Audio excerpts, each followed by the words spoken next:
Anuradha ma'am please start.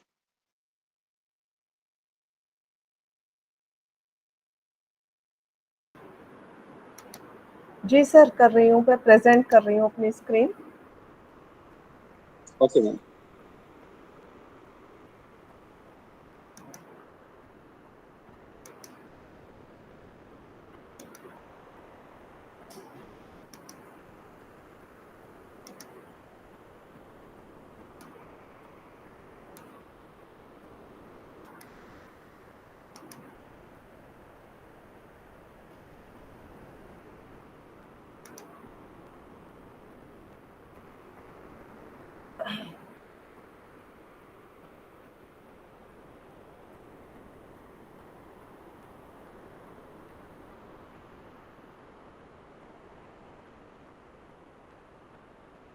Sir, is my screen visible?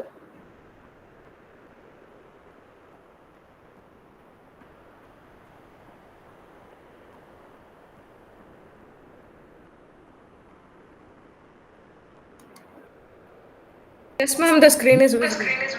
Am I Yes, audible? ma'am. Is it visible? Yes, you are audible, ma'am. Okay, fine. Uh, During the presentation, I request everyone to keep the microphone off.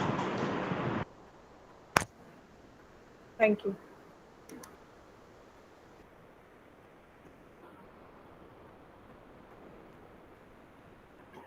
All right, let me just give a brief introduction.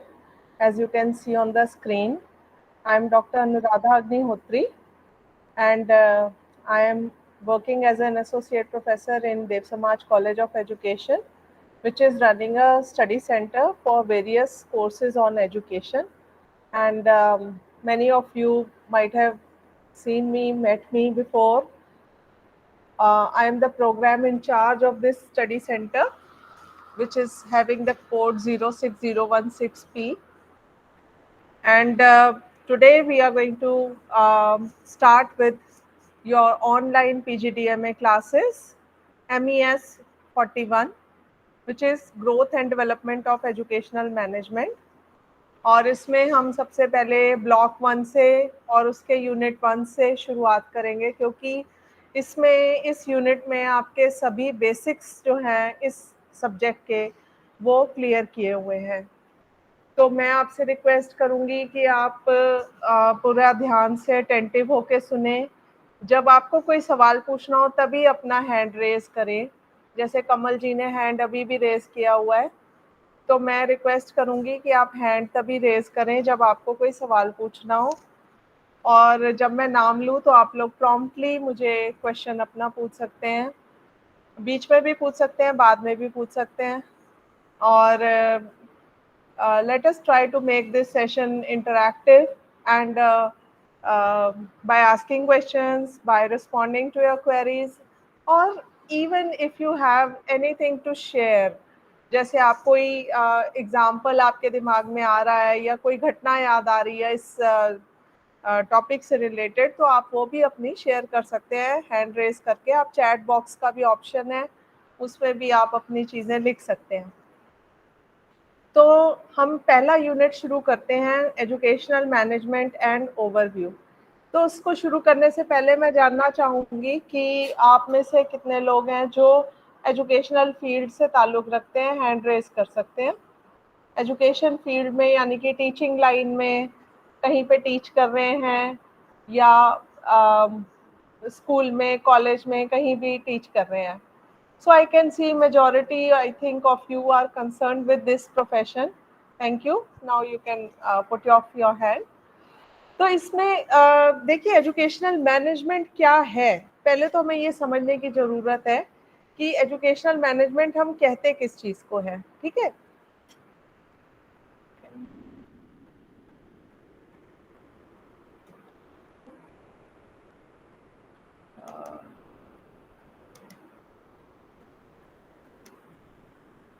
Sir ये slides change क्यों नहीं हो रही?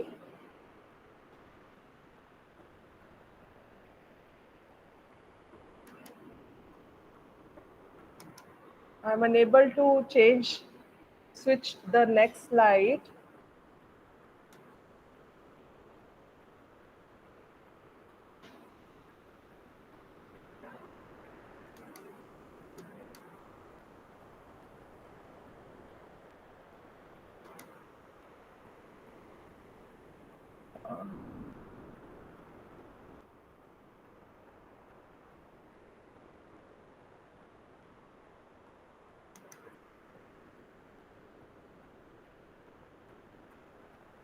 सुनील जी, जी ma'am. ये मैं screen share तो कर रही हूँ, पर मेरी प्रेजेंटेशन आगे क्यों नहीं बढ़ रही है? दोबारा करके देखिए मैम। दोबारा करके देखती हूँ। अभी भी एक ग्रीन डॉट बना हुआ आ रहा है मेरे इसमें, जब मैं आगे कर्सर नहीं आ रहा है। ठीक है मैम, पूछता हूँ only a green dot is coming sir. Okay okay. तो इसको कैसे आगे करूँ? एनी मैं एक मिनट बात करता हूँ।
सर, क्या मैं अपनी प्रेजेंटेशन आपको भेजूं? आप चलाएंगे? यहाँ से ये चल नहीं रही है।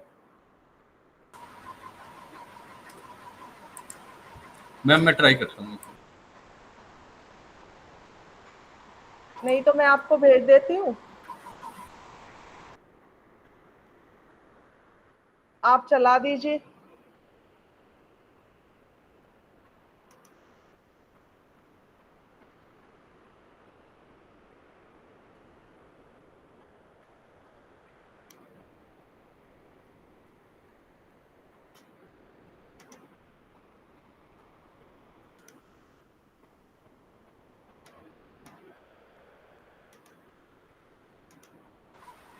मैम अब ट्राई करना है कि जी। एक्चुअली डॉक्टर साहब आज ना कल रात को आंधी आई थी तो सारा ही यहाँ पे सिस्टम खराब हो गए हैं। अच्छा अच्छा, मुश्किल से हाँ ये व्यवस्था की गई। एक बार ट्राई कर लेती हूँ, नहीं तो मैं प्लीज आपको प्लीज भेज ट्राई, देती हूँ। एक बार मूव करा के देख लेंगे मैम स्लाइड पे। ये जैसे ही प्रेजेंट होता है तो उस पे एक ग्रीन डॉट बना हुआ आ जाता है और कर्सर चला जाता है। मैम फिर ये आपके एंड पे है।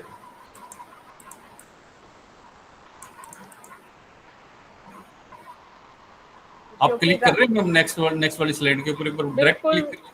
वो क्लिक हो ही नहीं रहा सर एक्चुअली। एक बार F5 दबा के देखना मैम, F5। F5 भी नहीं हो रहा है सर। अच्छा ये जो डॉट है ये इसमें कन्वर्ट हो जाता है। ये डॉट में कन्वर्ट हो जा रहा है, बिल्कुल एक ग्रीन डॉट में कन्वर्ट है।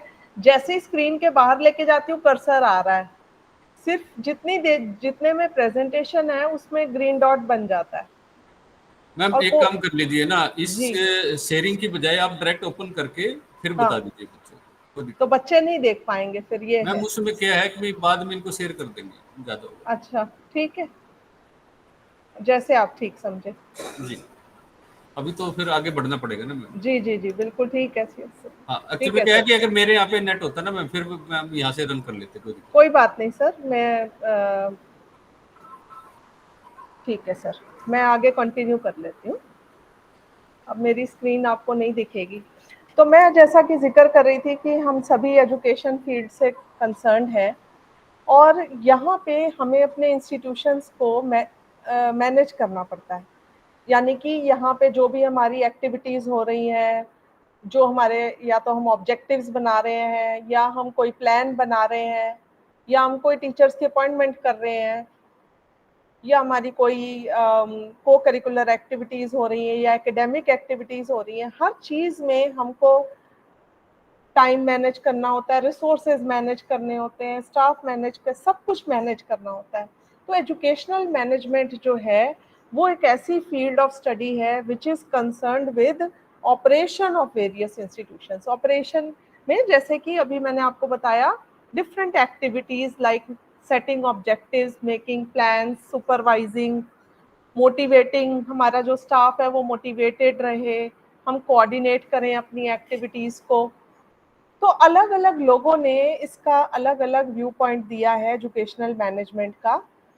जैसे कि एक फ्रेंचमैन हुए हेनरी फेल करके, जिन्होंने ये कहा, हेनरी फेल ने, कि एजुकेशनल मैनेजमेंट एक ऐसी एक्टिविटी है जिसमें कि हम प्लान करते हैं, ऑर्गेनाइज करते हैं, कमांड करते हैं, कोऑर्डिनेट करते हैं और ऑर्गेनाइजेशंस को कंट्रोल करना सीखते हैं, जो कि हमारे को बहुत रिक्वायर्ड है। अगर आप इवन आप घर में रहते हैं तो आपको होम भी मैनेज करना होता है, होम मैनेजमेंट।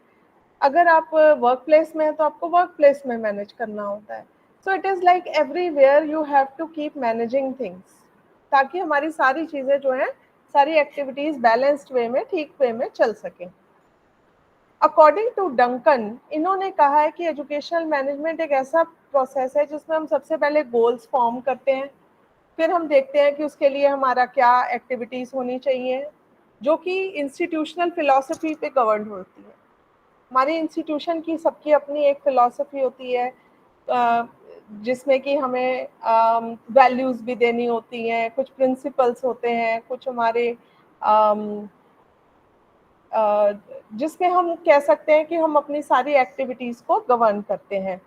तो एजुकेशनल मैनेजमेंट एक ऐसा प्रोसेस है जिसमें कि हम ऑर्गेनाइजेशंस जो हैं इसके अंदर डिफरेंट सोशल सिस्टम्स को रन करती हैं। नेचर ऑफ एजुकेशनल मैनेजमेंट, मतलब एजुकेशनल मैनेजमेंट कैसा डिसिप्लिन है।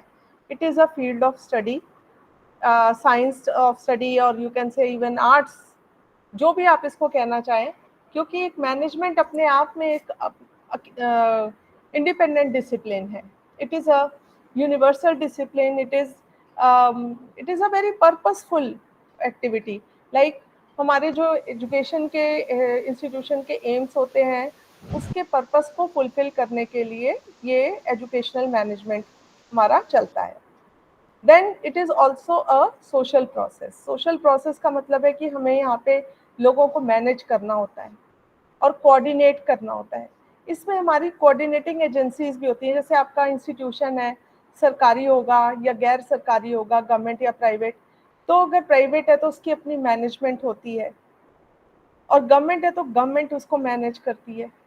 इसके अलावा इसके अंदर बहुत सारे हमारे ये एक इंटेंजिबल प्रोसेस है। इंटेंजिबल प्रोसेस का मतलब होता है कि टेंजिबल है that can be seen, but intangible होता है अनसीन फोर्स। मतलब हम मैनेज कर रहे हैं, वो हमारे सारी चीज़ों में दिखेगा, महसूस होगा, पर दिखेगा नहीं ऐसे डायरेक्टली आप कहें कि दिख रहा है, no, but its presence can be felt and it is a continuous process. Continuous का मतलब है कि educational management is dynamic, ongoing.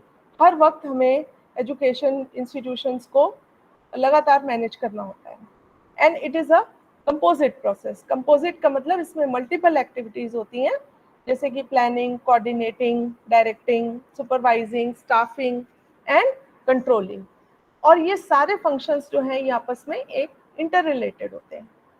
And it is also a creative organ. Creative organ का मतलब है कि ये एक बड़ा ही क्रिएटिव प्रोसेस है, बिकॉज ये अगर हम ढंग से चीज़ों को मैनेज करते हैं एजुकेशनल इंस्टीट्यूशंस में, तो इसके रिजल्ट्स फ्रूटफुल होते हैं, लोग एनर्जाइज फील करते हैं, एक्टिवेटेड फील करते हैं, और इससे एक इंस्टीट्यूशन की इफेक्टिवनेस का पता चलता है। Coming to the scope of educational management.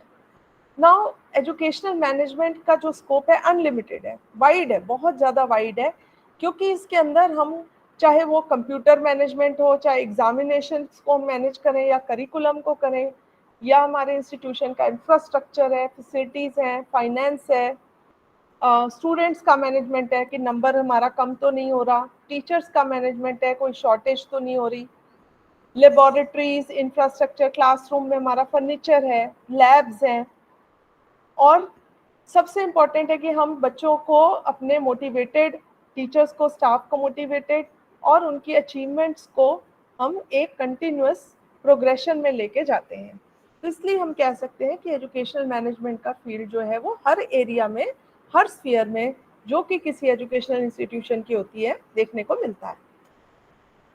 अब यहाँ पे मैं आपको एक बात और स्पष्ट करना चाहती हूँ कि एक दो टर्म्स हम यूज करते हैं, मैनेजमेंट और एडमिनिस्ट्रेशन, और इसके बीच में एक टर्मिनोलॉजिकल कॉन्फ्लिक्ट भी रहता है।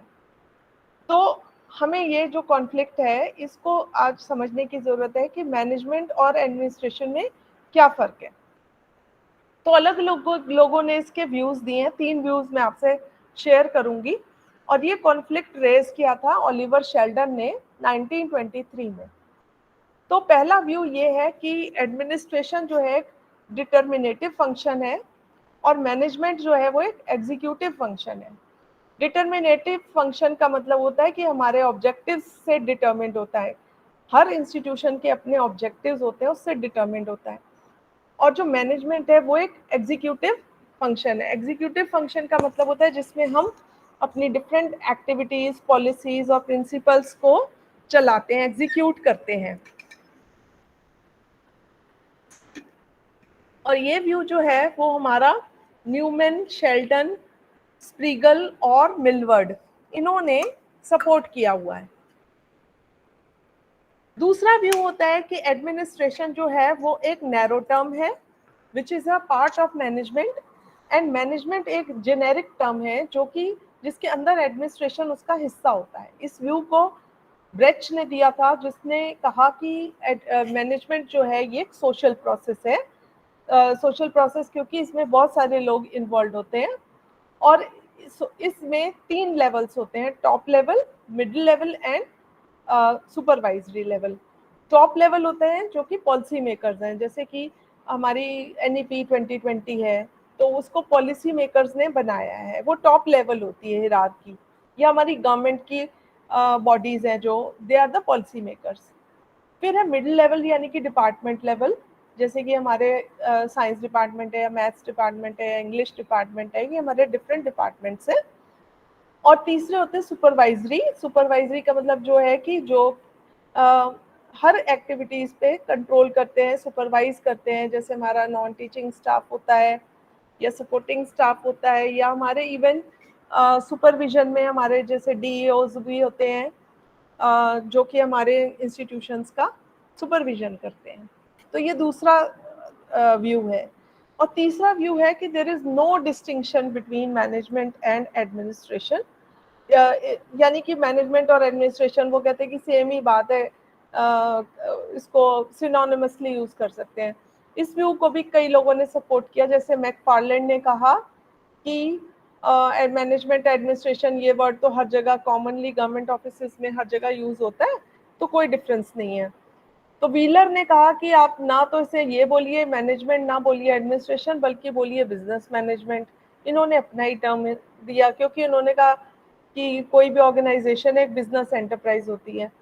But I personally do not agree to this, because in education field we are not here to run a business, you know, we are doing more of a service to the society. So I won't call it a business enterprise, but I would say that it is a educational enterprise. Okay. Louis Allen ने कहा कि administration एक human activity है जो कि एक organisation को run करती है to become a business enterprise. Basically आजकल जो कॉर्पोरेट कल्चर है, कॉर्पोरेट व्यूज हैं, इस व्यू में इसकी बात की गई है। So we have discussed 3 types of views. One, that administration is a determinative and management is an executive. Second, there is administration is a small term and management is a broad umbrella. And third, that management and administration, they have no difference between them. Now we will talk about purpose and objectives of educational management. यानी कि हमारा जो educational management है वो उसको हम क्यों करते हैं, हमारा इसका पर्पस क्या है, ऑब्जेक्टिव्स क्या है। तो इसके अंदर देखिए सबसे पहला तो यह है कि किसी भी इंस्टीट्यूशन की इफेक्टिवनेस को एनहांस करने के लिए हम एजुकेशनल मैनेजमेंट जो है उसको मतलब it helps in that. Then educational management also improves the planning, organizing and implementing of an institution's activities and process. Here we plan, we organize different activities. It creates and maintains and enhances a good public image of the institution कि आपने अपने institution की एक अच्छी public image भी create करनी होती है। तो अगर हमारा इंस्टीट्यूशन वेल मैनेज्ड है तो लोग भी कहते हैं हाँ भाई ये इंस्टीट्यूशन इस यहाँ पे तो जाने वाला है, ये स्कूल बहुत बढ़िया है भाई, ये कॉलेज में एडमिशन लेना ही लेना। Then it helps in the appropriate utilization of human resources. अगर आपकी चीज़ें मैनेज्ड हैं तो आपका teaching staff, non teaching students सब कोई डिसिप्लिन में होंगे, प्रॉपरली उनके रोल्स डिफाइंड होंगे और वो फंक्शन कर रहे होंगे। It enhances the efficiency of the institution, that means it with minimum cost and time.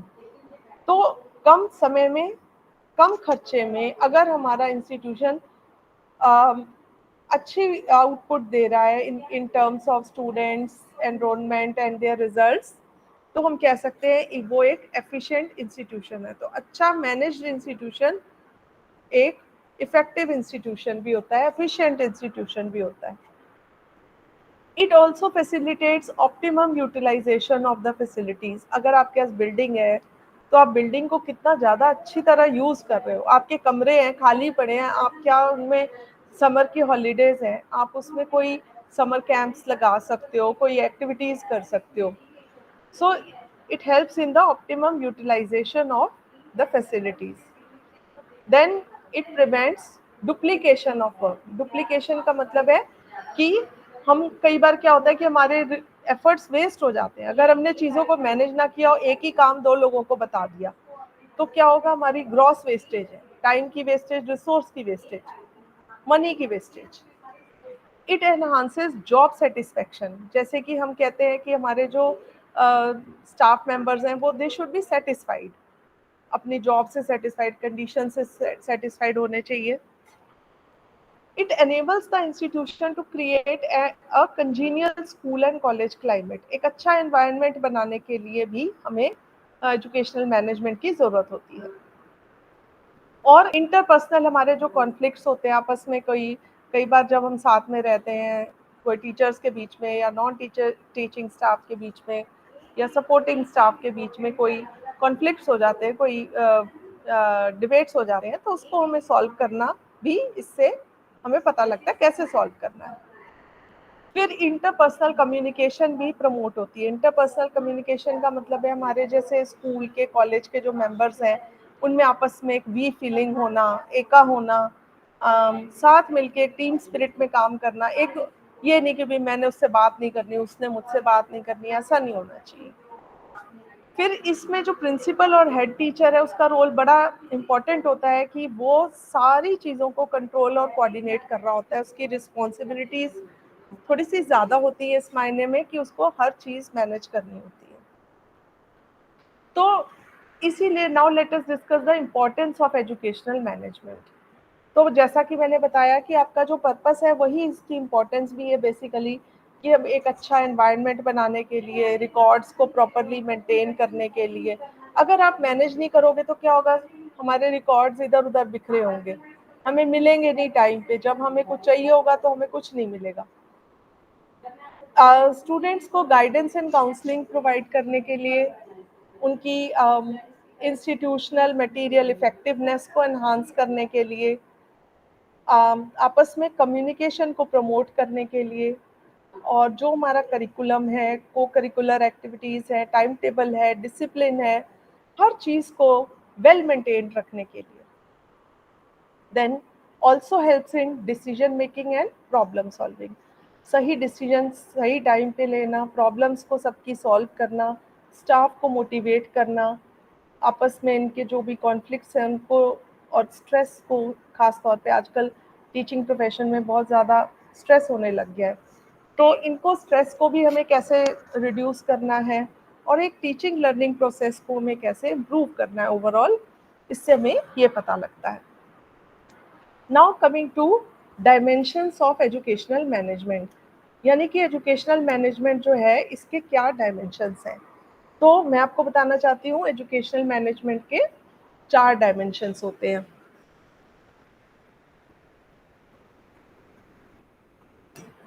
पहला डायमेंशन होता है related to structure of the organization. जैसे स्ट्रक्चर का मतलब है कि इसमें हमारे लेवल्स हैं, स्टैंडर्ड्स ऑफ अटेनमेंट है, मोबिलिटी है from one stage to another, या ऑर्गेनाइजेशन है एट ईच लेवल। तो हमारा जैसे मान लीजिए कि प्रिंसिपल है, उसके नीचे कौन आएगा, हेड ऑफ द डिपार्टमेंट आएगा, या कोऑर्डिनेटर्स आएंगे, HODs आएंगे, हेड ऑफ द डिपार्टमेंट्स होंगे, उनके नीचे टीचर्स होंगे, फिर सब्जेक्ट टीचर एसोसिएशंस होंगी। सो हर इंस्टीट्यूशन किसी डेफिनेट स्ट्रक्चर पे वर्क करता है। सेकेंडली रिसोर्सेज, हमारे जो एजुकेशन इंस्टीट्यूशंस के रिसोर्सेज हैं, सबसे पहले जैसे फाइनेंशियल रिसोर्सेज हैं, हमें ग्रांट्स मिलते हैं गवर्नमेंट से, या हमारे फीस से जो भी रेवेन्यू जनरेट हो रहा है, या अदर सोर्सेज से कोई डोनेशंस वगैरह आ रही हैं, तो क्या वो ढंग से मैनेज है, क्या उनका रिकॉर्ड है, बैलेंस शीट्स वगैरह ढंग से प्रिपेयर्ड है कि नहीं। तीसरा है करिकुलम। करिकुलम एक बड़ा इंपॉर्टेंट एस्पेक्ट है, क्योंकि वही करिकुलम है जिसे हमने टीचर्स के थ्रू ट्रांजैक्ट करवाना है। तो टीचर्स उसको पढ़ाएंगे, उसमें से टेस्ट लेंगे, उनके एग्ज़ाम्स होंगे, बच्चों की अचीवमेंट जो है उस पर डिपेंड करेगी। डिफरेंट पैडागॉजीज हम यूज़ करेंगे करिकुलम को ट्रांजैक्ट करने के लिए। And then finally are academic resources. Academic resources में सबसे इम्पॉर्टेंट रिसोर्सेज है हमारे टीचर्स, क्योंकि उनकी टीचर्स की क्वालिफिकेशन रूल से गवर्न होने चाहिए, उनकी रिक्रूटमेंट प्रोसेस कैसा है, या उनकी ट्रेनिंग्स कैसे हो रही हैं, उनके सर्विस नॉर्म्स एंड कंडीशंस क्या हैं। तो ये सारे हमारे एकेडमिक रिसोर्सेज हैं। तो ये हमारे 4 डायमेंशंस हैं एजुकेशनल मैनेजमेंट के। Now coming to the resources for educational management. तो हमारा जो एजुकेशनल मैनेजमेंट है इसके अंदर सारे हमारे डिफरेंट रिसोर्सेज होते हैं। 4 type of resources. Number 1 human resources. Human resources जैसे मैंने बताया, टीचर्स, उनकी स्किल्स, उनका एक्सपीरियंस, नॉलेज। सेकंड है हमारा मॉनेटरी रिसोर्सेज। मॉनेटरी रिसोर्सेज होते हैं जिसमें कि हमारे आते हैं फाइनेंस, कैपिटल्स, इन्वेस्टमेंट्स। थर्ड है मटेरियल रिसोर्सेज, यानी कि हमारा infrastructure, physical facilities, equipments. And fourth is are communication resources, जो कि हमारे पास कई तरीके का डेटा होता है स्टूडेंट्स का, या बहुत सारी इंफॉर्मेशन होती है हमारे पास। जैसे बच्चों की स्कॉलास्टिक अचीवमेंट्स का डेटा होता है, पोस्ट स्कॉलास्टिक का डेटा होता है, या उनकी इनरोलमेंट्स का डेटा होता है, या उनके रिजल्ट्स का डेटा है। So different types of data जो कि हमारे को रिक्वायर्ड होते हैं इन operation and planning of the institution. तो ये हमारे जिस इन डेटा के थ्रू ही हम कम्युनिकेट करते हैं। That is why they are known as, मतलब your data speaks for your institution. कि आपका डेटा अच्छा है तो आप कहेंगे हाँ yes this is a big school, यहाँ इनरोलमेंट भी अच्छी है, यहाँ बच्चों के रिजल्ट्स भी अच्छे आ रहे हैं। So ultimately the message goes to the society. तो स्कूल एडमिनिस्ट्रेटर का फंक्शन ये होता है कि सारे रिसोर्सेज को वेल मैनेज करें, ताकि हम अपने इंस्टीट्यूशन के जो गोल्स हैं उनको ढंग से अचीव कर सकें। Now we are going to talk about functions of educational management which are given by Racer in 1973। Racer ने क्या फंक्शंस दिए हैं एजुकेशनल मैनेजमेंट के, कि सबसे पहला फंक्शन होता है कि अपने इंस्टीट्यूशन के जो गोल्स एंड ऑब्जेक्टिव्स हैं उनको डिफाइन करना। और वो गोल्स और ऑब्जेक्टिव्स कैसे बनेंगे, जिस हिसाब से हमारे पास अवेलेबल रिसोर्सेज हैं उनके अकॉर्डिंग ही हम वो ऑब्जेक्टिव्स बनाएंगे। अकॉर्डिंगली हम क्या बनाएंगे, जब ऑब्जेक्टिव्स बन गए तो हम उसके लिए उसको कैसे अचीव करना है उसका प्लान ऑफ एक्शन बनाएंगे। और उसके अंदर हम क्या लिस्ट करेंगे, अपनी सारी डिफरेंट एक्टिविटीज़ जो भी हमने उसको अचीव करने के लिए करनी है। और उन एक्टिविटीज़ को हम डिफरेंट डिपार्टमेंट्स को साइन करेंगे या डिफरेंट ग्रुप्स को साइन करेंगे, and then we will define the tasks to be done. Define the task to be done means किसने कौन सा काम करना है, कैसे एग्जीक्यूट करना है, और इन टास्क को डिफरेंट जॉब्स में असाइन करेंगे, जॉब्स को डिफरेंट पीपल को असाइन करेंगे, और देन वी विल सी कि what activities are going on, कैसे काम हो रहा है। जैसे कि अब आपकी ये ऑनलाइन क्लासेस हो रही हैं, इसके लिए हमने पहले क्या मैनेज किया, पहले हमने देखा कि हमारा स्टूडेंट्स का कितना डेटा है, कितने लोग हैं जो उससे बेनिफिट हो सकते हैं। फिर आरसी ने और हमने स्टडी सेंटर ने मिलके सोचा कि क्लासेस लगाएंगे, कैसे लगानी है, गूगल मीट से लगानी है, कैसे आप लोगों को इन्फॉर्म किया गया है। तो हर चीज़ के पीछे एक प्लानिंग होती है, एक मैनेजमेंट होता है, और अल्टीमेटली हम यही चाहते हैं कि प्रोडक्टिविटी एनहांस हो। जैसे आप लोग हैं यहाँ क्लास में, so we expect that you should get some benefit out of these classes, only then our purpose is achieved. आपको ये चीज़ें आपके एग्जाम्स में हेल्प करें, क्योंकि देखिए आपके पास आपका स्टडी मटेरियल है, बट अगर ये ऑनलाइन क्लासेस होती है तो वही कॉन्सेप्ट्स को हम सिंप्लीफाई करके समझाते हैं, and then obviously it will help you in your examination. तो ये हमारे फंक्शंस हैं कि अगर हमारा देखें कि इंस्टीट्यूशन में हम कोई काम कर रहे हैं, कोई एक्टिविटी कर रहे हैं, या जिस हिसाब से हमने प्लान की है एक्टिविटीज़, अगर मान लीजिए वो सही डायरेक्शन में ना जा रही हो, आप इमेजिन करिए कि आपने कोई इवेंट रखी है अपने कॉलेज में या स्कूल में, कोई भी डे सेलिब्रेट करने को रखा है, पर अगर वो ठीक से ना जा रहा हो तो हम क्या करेंगे? कैन एनीवन टेल मी कि if any activity goes wrong, and पहले तो ये बताइए कि कौन किस तरीके से रॉन्ग हो सकती है? कोई भी इवेंट आपके इंस्टीट्यूशन में है तो वो कैसे रॉन्ग हो सकती है? Can anyone tell me? Yes Ma'am, for example, we can plan for catering services, for example, या but they give us the very minimum amount of what we were supposed to get. मैं समझी नहीं आपने क्या कहा। Ma'am ऐसा हुआ था हमारे स्कूल में एक बार कि we ordered some catering for all the children, but Okay. The amount which we specified उससे कम आया था। अच्छा अच्छा अच्छा, तो हाँ। फिर कुछ बच्चों को खाना नहीं मिला नहीं होगा, मिलेगा, टीचर्स को नहीं मिलेगा। नहीं मिलेगा, तो फिर क्या किया ऐसे में? तो we had to buy food from outside. See this is how you manage ना। अब ये तो नहीं हमने किया कि हाँ अब गड़बड़ हो गई तो हो गई, तो अब गड़बड़ हो गई है तो उसको सॉर्ट आउट कैसे करना है, दैट इज मैनेजमेंट। अब मुझे कोई और एग्जांपल देके ये बता सकता है, सपोज आपके इमेजिन करो कि आपका कोई इवेंट है, आपका चीफ गेस्ट किसी ने आना है, और मान लीजिए वो चीफ गेस्ट ही नहीं आया, तो आप क्या करोगे? Can anyone tell me? Yes, other students please raise your hands, then I get to know कि you are listening also. Yes Kamal? हाँ जी कमल जी बोलिए।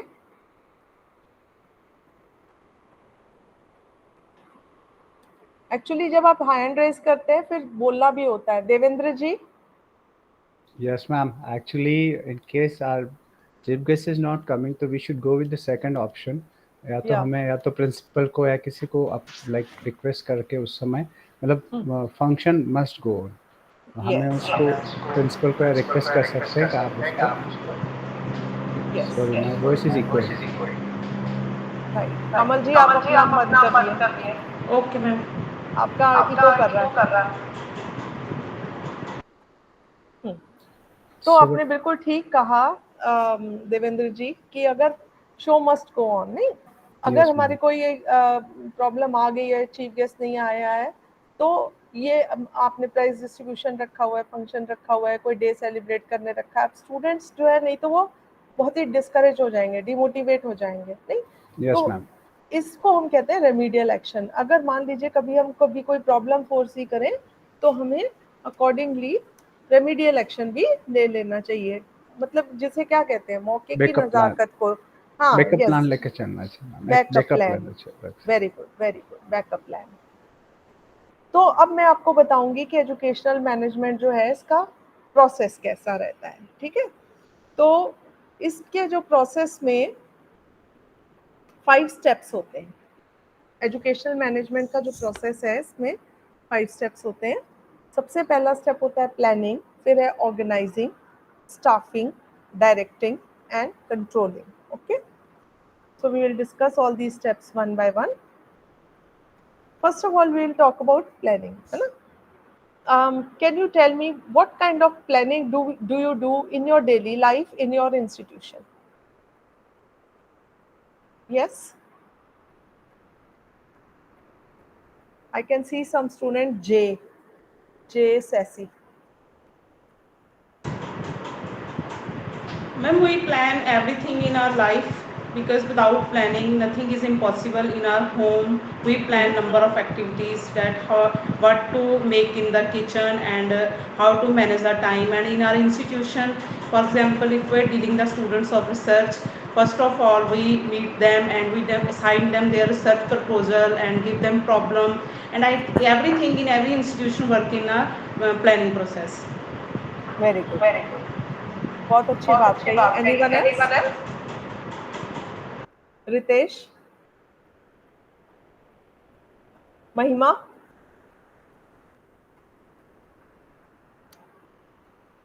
I request all the students to please be attentive and be present, not just कि आपने join किया हुआ है, respond भी करिए।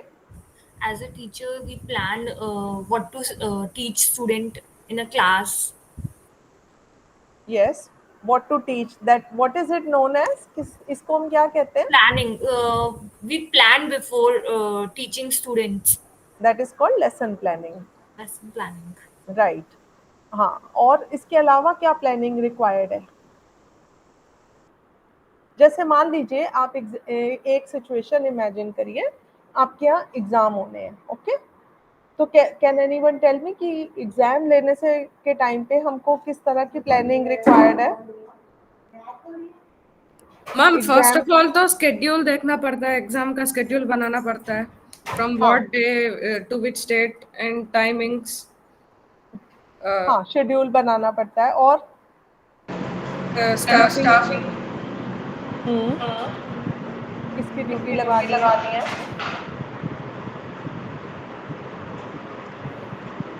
कमल जी आपका ये कर रहा है। What resources goes for the examination? कमल जी आपका इको कर रहा है। हाँ जी, yes Ritesh. Types of resources need to conduct the smooth functioning of the examination. Okay, like for example? Like for example, answer script, and then say what you can say, decimal stamps and all that. Yes, very important. तो हमें exam conduct करना है, उससे पहले schedule बनाना है, seating arrangement लगाना है, किस रूम में कितने बच्चे बैठेंगे, उन पे कितने इन्विजिलेटर्स लगाने हैं, ओके? और आंसर बुक्स आई हैं कि नहीं, क्वेश्चन पेपर्स हैं कि नहीं, और टाइमली उनका डिस्ट्रीब्यूशन, टाइमली हर चीज़ टाइम पे, एवरीथिंग ऑन टाइम। तो planning is part of our daily activities. हम प्लान हर वक्त करते हैं। तो इसमें क्वेश्चंस कौन से होते हैं? Why planning, what kind of planning, how we have to go about, when should we do the planning, by whom it should be done, what kind of resources are to be taken care of।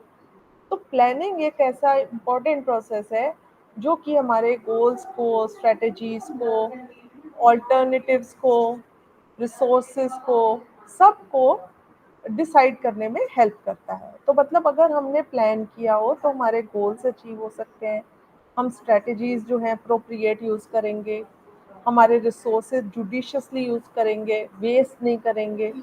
आप ऐसे तो नहीं कर रहे, मान लीजिए आपको exam में 4 टीचर्स ड्यूटी पे चाहिए, तो आप अगर 6 टीचर्स को बोल दोगे तो क्या होगा? 2 टीचर्स आपके वेस्ट चले जाएंगे।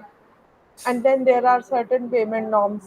You will not be able to give them payment, so you will give payment to only 4 people. तो what about those 2 people who have come? So it is very important कि planning पहले ही advance में होती है, काम होने के बाद नहीं प्लान होता, हमेशा पहले होता है। तो प्लान करते वक्त हमें 3 तरह के विजन्स रखने होते हैं। पहला, लुक विद इन, हमें अपने अंदर झांक के देखने की ज़रूरत है, अपने आप सोचने की ज़रूरत है कि हम जो कर रहे हैं वो ठीक कर रहे हैं या नहीं कर रहे हैं, या हमारी कहीं प्लानिंग ही तो नहीं फॉल्टी है। तो प्लानिंग करो, पर उसके बारे में डिटेल में सोचो। लास्ट में अच्छा इवेंट हो रही है, क्या ऐसा तो नहीं मैं फोटोग्राफर को ही बुलाना भूल गई, अरे इवेंट हो रही है, क्या मैं पेरेंट्स को इन्फॉर्म करना भूल गई। तो सबसे पहले प्लानिंग करते वक्त पहले सोचे कि हमने जो प्लान किया है वो सही जा भी रहा है कि नहीं जा रहा। और एक सेकंड पॉइंट है ब्रॉड आउटलुक। ब्रॉड आउटलुक का मतलब होता है कि दैट वी हैव टू सी कि हम broad outlook means that we have to see that just a minute please.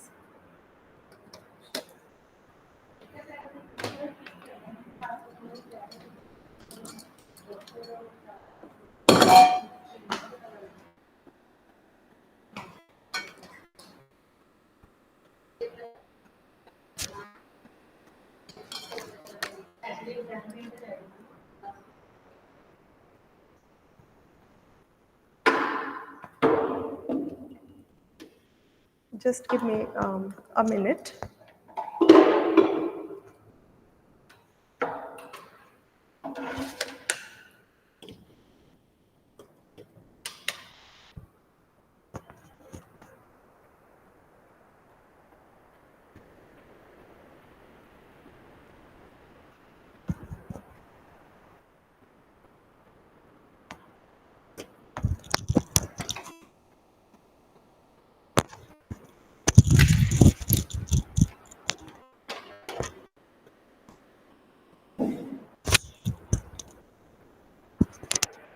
Okay. Sorry, I had to switch the room, so that is why. Please bear with me. Okay. Am I audible? Yes, ma'am. Okay, fine. So I was telling you about 3 outlooks or 3 kind of vision in planning. सबसे पहला कि planning करो और उसके बारे में बाद में और सोचो कि कहीं कुछ मिस तो नहीं हो गया हमसे, कोई चीज़ रह तो नहीं गई। और दूसरा है हमारा ब्रॉड आउटलुक, चीज़ों को लेकर के अपना विजन हमेशा लिमिटेड या सीमित मत रखो। विजन रखना है तो हमेशा ब्रॉड आउटलुक, यानी कि हमें हर एंगल से उस चीज़ को सोचना चाहिए कि कोई ऐसा एंगल तो नहीं है जो मिस आउट हो रहा है, ठीक है। और तीसरा है look ahead, always we should see कि हमें कोई फ्यूचर प्रॉब्लम्स तो नहीं हम एंटिसिपेट कर रहे हैं। तो एंटिसिपेट करने की कोशिश हमें करनी चाहिए, क्योंकि इट इज़ इम्पॉर्टेंट कि हम अगर हम सोचेंगे नहीं तो मान लीजिए आपने कोई साउंड सिस्टम की ही एंटिसिपेट करके रखी है, तो आप क्या है एक पर्सन को वहाँ पे रखोगे, कहोगे कि आप माइक के पास रहेंगे, यहाँ पे आपकी कोई डिस्टर्बेंस नहीं होनी चाहिए। तो हमें फ्यूचर के पर्सपेक्टिव से, और सबसे एक और चीज़ है कि पास्ट एक्सपीरियंसेस से, कि लास्ट टाइम हमने ऐसे किया था तो हमारे साथ ये हो गया था। ओके, हमने पेरेंट्स को इनवाइट कर लिया बहुत एम्बिशियसली और हमारे हॉल में जगह कम पड़ गई।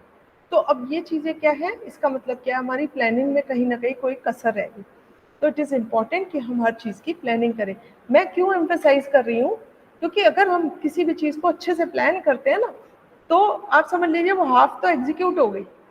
अगर प्लानिंग में कमी रह गई है तो फिर वो एग्जीक्यूशन में निश्चित है प्रॉब्लम्स आएंगे। सो इट इज़ इम्पॉर्टेंट कि हम उसको अच्छे से सोचें, और मैं इसीलिए इसको एम्फेसाइज भी ज़्यादा कर रही हूँ।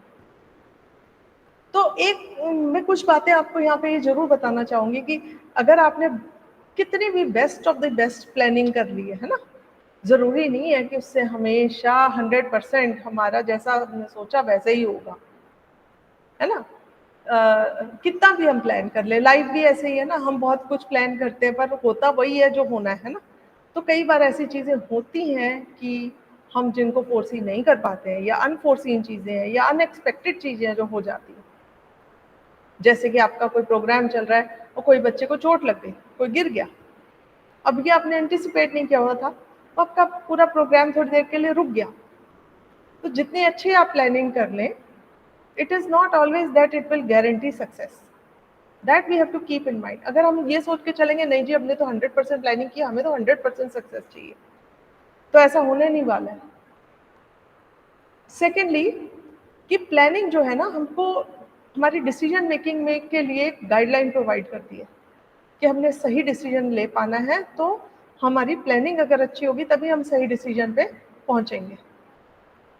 एंड जैसे कि मैंने कहा, एंटिसिपेट करना प्रॉब्लम्स को, फ्यूचर प्रॉब्लम्स को एंटिसिपेट करने के लिए this is planning, and it focuses on our objectives, हमें क्या अचीव करना है उसके बाद। मान लीजिए हमने कोई ऐसा प्रोग्राम किया है जहाँ पे हमारे पेरेंट्स आए हैं, अब हमने साथ में ये भी सोचा हुआ है कि हमने उनका फीडबैक भी कलेक्ट कर लेना है पेरेंट्स का उसी मौके पर अब क्या हो रहा है, पेरेंट्स का फीडबैक आप ले कैसे, पेरेंट्स जो हैं वो कोई जाने की जल्दी में हैं, तो और या कोई पेरेंट्स ऐसे हैं जो कि दे आर नॉट विलिंग। अब आप क्या करोगे, आप जबरदस्ती करोगे। अब आपने प्लानिंग तो की हुई थी कि हमें तो फीडबैक चाहिए। कैन एनीवन टेल मी कि ऐसी सिचुएशन आपके पास आ जाए तो आप क्या करोगे? मैं आपको इसलिए ऐसे केसेस दे रही हूँ, एग्जांपल्स दे रही हूँ, क्योंकि यही एजुकेशनल मैनेजमेंट है। हमें हमारी day to day educational institutions की जो प्रॉब्लम्स हैं उनको सॉल्व करना, वही तो हमारा मैनेजमेंट है ना। तो आप मुझे बता सकते हैं कि अगर ऐसे सिचुएशन जैसे मैंने अभी आपको पेरेंट्स वाली बताई, अगर वो नहीं कर रहे हैं तो क्या करा जाए? यस यस महिमा, Ritesh, We can Yes, sir. by doing creating activity like fun activity, so that they can participate in that. Yes perfect, बिल्कुल सही आपने कहा। ये आपने बहुत ही स्पॉन्टेनियस जवाब दिया और बहुत अच्छा सजेशन दिया कि उनको किसी भी तरीके से एंगेज करने की कोशिश करेंगे। अगर वो बोर हो रहे हैं नेचुरली तभी जा रहे हैं, या अगर सपोज वो जल्दी में भी है, पर अगर आपने कुछ फन एक्टिविटी की तो वो हो सकता है वहाँ पे रुक जाए, थोड़ी देर के लिए आपकी बात सुनने लग जाए। ठीक है। और दूसरी बात क्या है कि फीडबैक लेना है पर फोर्सफुली नहीं आप ले सकते।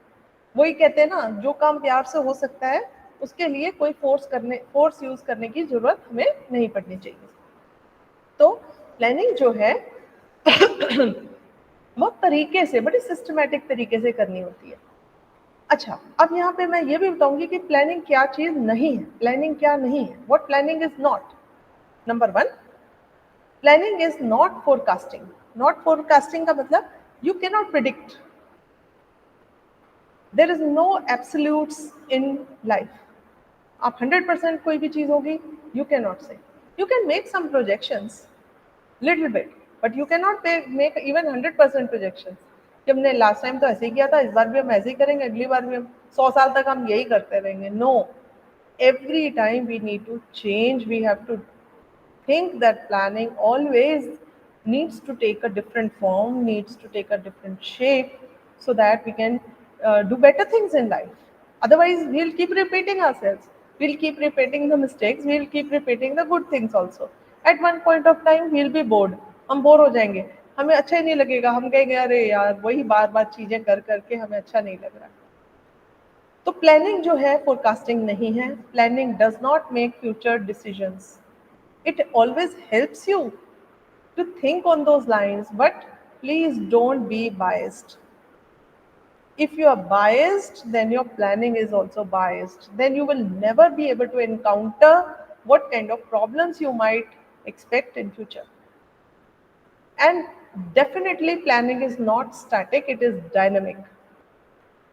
You can't fix your thoughts. हम हमेशा अपनी थॉट्स को अगर फिक्स करेंगे तो हम प्लानिंग अच्छे से नहीं कर पाएंगे। We need to do continuous analysis of the situation.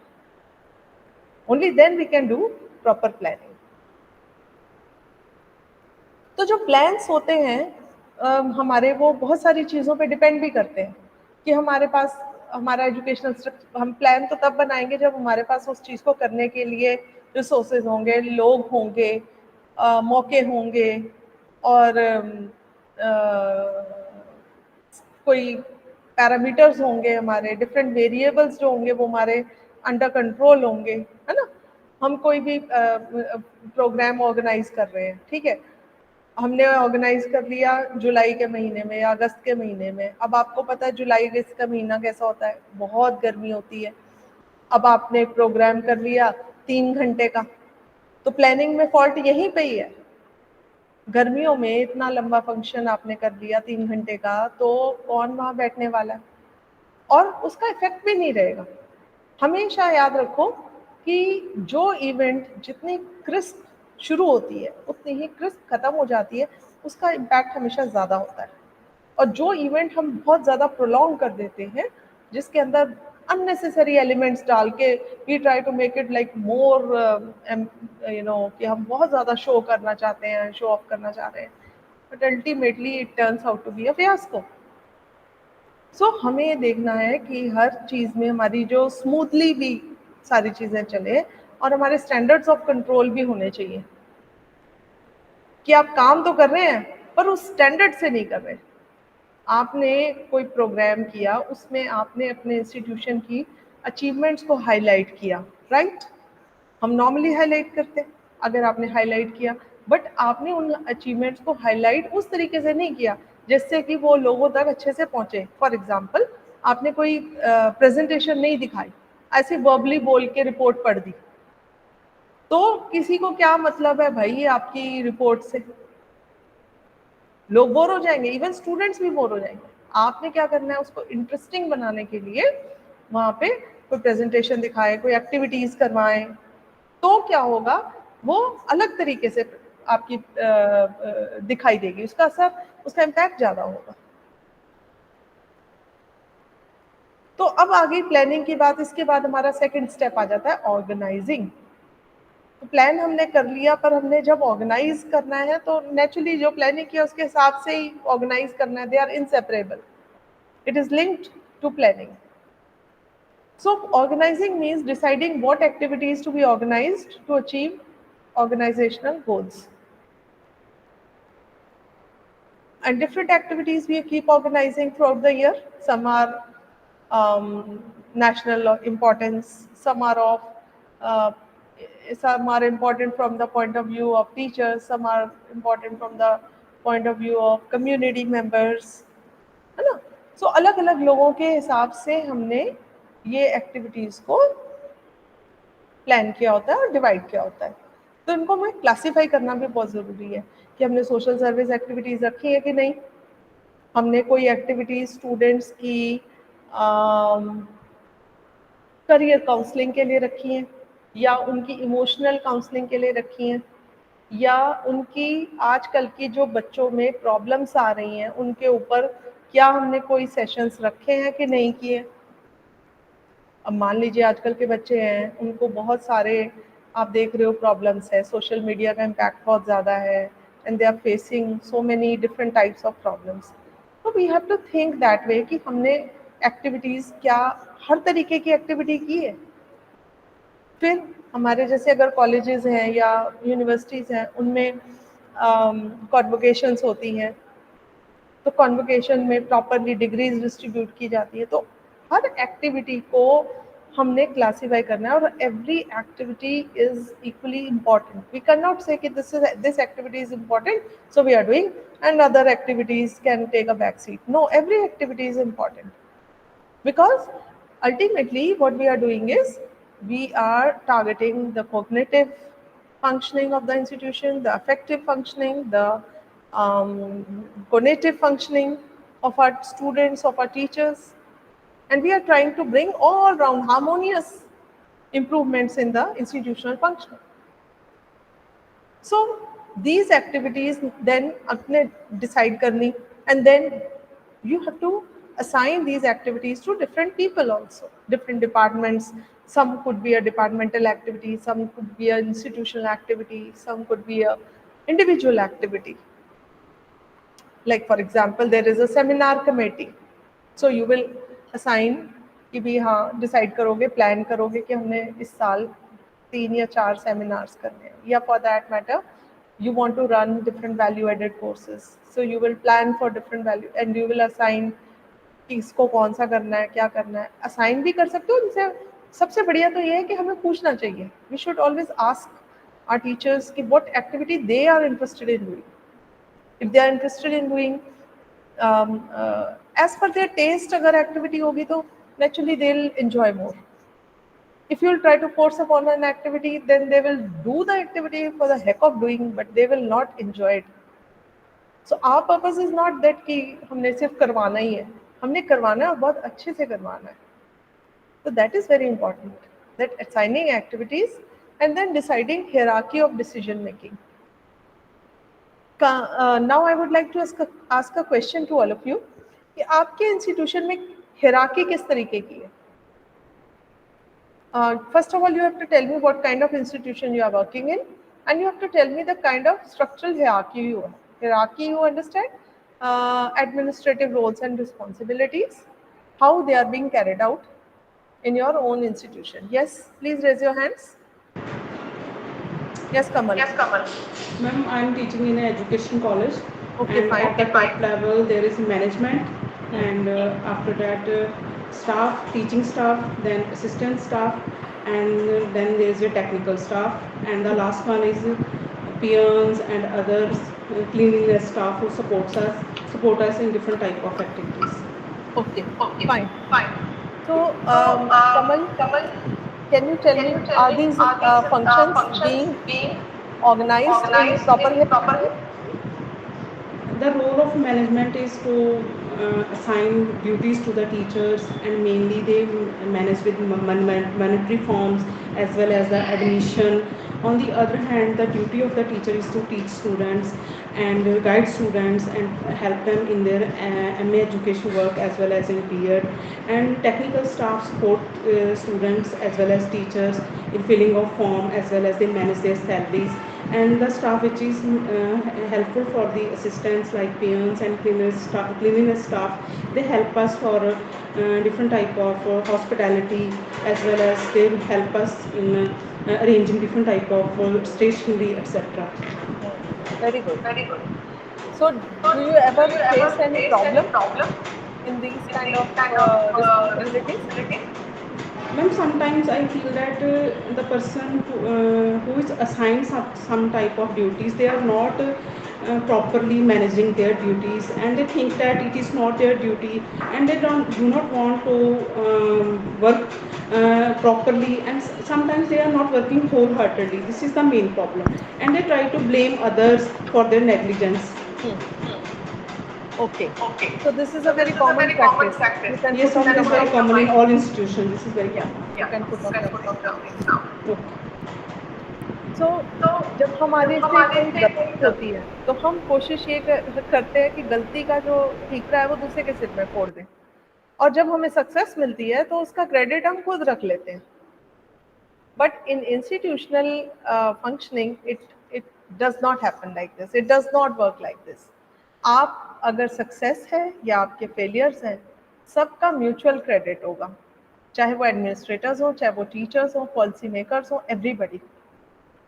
We have to own up our responsibilities. अगर अच्छी हुई है तो भी, और अगर हमारी एक्टिविटीज ढंग से ऑर्गेनाइज नहीं हुई है तो भी. इसका मतलब ये है कि हमने ऑर्गेनाइज करने में कहीं ना कहीं कोई कसर छोड़ी, हमने उसको ढंग से ऑर्गेनाइज नहीं किया तो सही, पर ढंग से नहीं किया. ओके. जैसे कि मान लीजिए हमारे कोई सेमिनार्स हैं, उसमें बहुत सारे लोग आते हैं, अब उनके रहने की प्रॉपर अरेंजमेंट होनी चाहिए कि नहीं. तो अगर हमने उनके रहने की ढंग की अरेंजमेंट नहीं की तो क्या होगा? They will go unsatisfied. They will say कि हम आए तो थे पर हमें मतलब ढंग से ना तो किसी ने पूछा, ना खाने को मिला, ना कोई रहने की हमारी प्रॉपर अरेंजमेंट थी. तो हमें हर चीज़ का ध्यान रखना है कि लोग आ रहे हैं, कितने लोग आ रहे हैं, कहाँ ठहरेंगे, उनको कितने रूम्स की रिक्वायरमेंट है, और क्या उनके खाने की व्यवस्था है, और क्या उनका रोल होगा, क्या उनको उनके इंस्ट्रक्शंस क्लियरली बताए गए हैं, उनको डिसिप्लिन में कैसे रहना है, क्या वो इंस्टीट्यूशन के रूल्स एंड रेगुलेशन से फेमिलियर है. ऐसा तो नहीं कि वो हर जगह मोबाइल फ़ोन यूज़ करते हुए फिर रहे हैं. तो हमें हर चीज़ की अब इंस्ट्रक्शंस जो हैं क्लियर होने चाहिए. या मान लीजिए कोई अननोन गेस्ट आ रहे हैं आपके यहाँ, आपने कोई इवेंट रखी है, आपको बट उनको क्लियरली पता होना चाहिए कि उन्होंने कब किस चीज के लिए कितने बजे कहाँ पे होना है। जैसे मान लीजिए हमारे इंटर कॉलेज होते हैं, इंटर कॉलेज में टीचर्स आते हैं, स्टूडेंट्स आते हैं डिफरेंट इंस्टीट्यूशन से। अब उनको आपको क्लियर बताना पड़ेगा, सामने साइन बोर्ड्स लगे होने चाहिए कि आपने कहाँ जाना है, किससे मिलना है, कौन इस एक्टिविटी के लिए रिस्पॉन्सिबल है, कितने बजे शुरू होगी, कितने बजे खत्म होगी, क्या फोटोज अलाउड है नहीं है, क्या है, सब कुछ। या आपके रिफ्रेशमेंट कूपन्स कहाँ से मिलेंगे। Everything has to be crystal clear if we are organizing it properly. Are there students on duty to guide them? Are there teachers on duty to help them? Is there a help desk anywhere in the institution? Otherwise, what will happen? They'll go here and there, lost, and no activity. It will all be messed up. So organizing is बड़ा लगता तो बड़ा simple है कि हमने तो plan कर लिया जी प्लान। अक्सर लोग क्या करते हैं, अपनी प्लानिंग को इतना 100% परफेक्ट मानते हैं कि वो ऑर्गेनाइजिंग में चूक जाते हैं। इसलिए हमें प्लानिंग भी परफेक्ट करनी है और ऑर्गेनाइजिंग में भी अपना 100% देना है। We have to ensure everything is going on smoothly as per plan. Then the next step comes, which is known as leading or directing and coordinating. Same thing. Leading, directing and coordinating, जैसे कि नाम से स्पष्ट है कि हमने lead करना है people को, what to do and how to do to the best of their ability.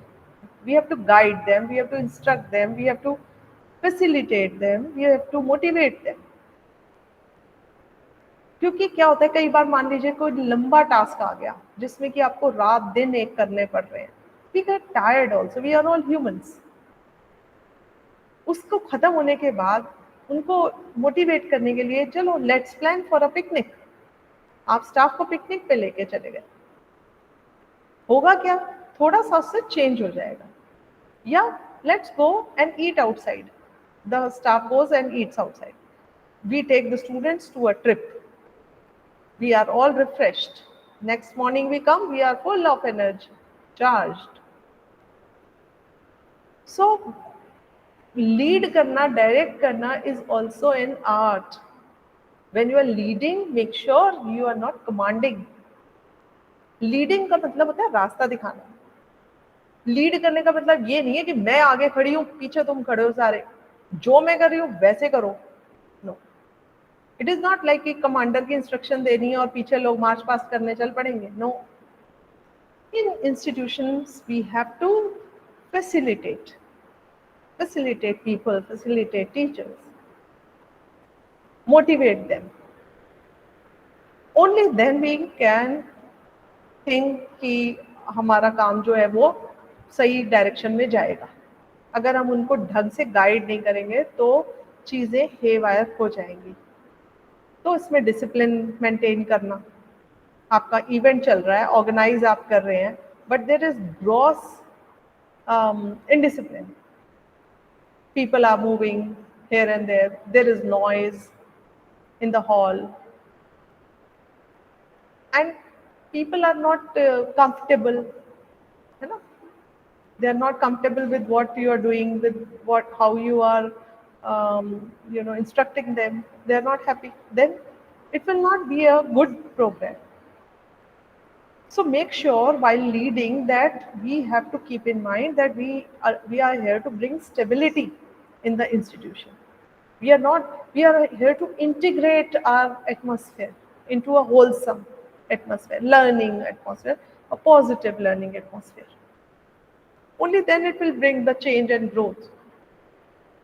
Make sure whenever we are leading, it should be a rewarding journey.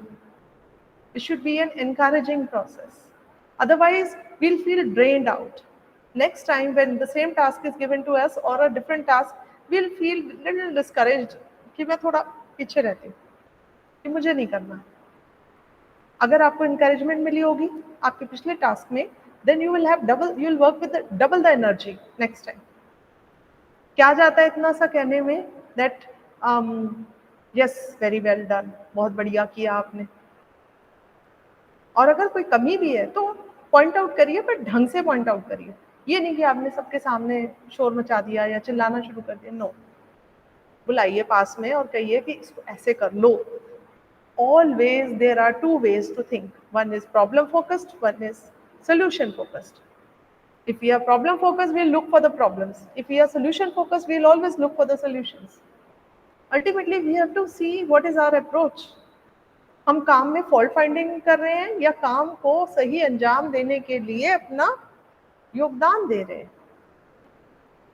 तो इस तरीके से हमें लीड करना है कि हम एक मिसाल हो दूसरों के लिए और लोग हमसे इंस्पायर हो, कि हम खड़े हैं, दूसरे ये फील करें कि अरे ये हमारे साथ में है, ओह बहुत अच्छा, कि बहुत अच्छा।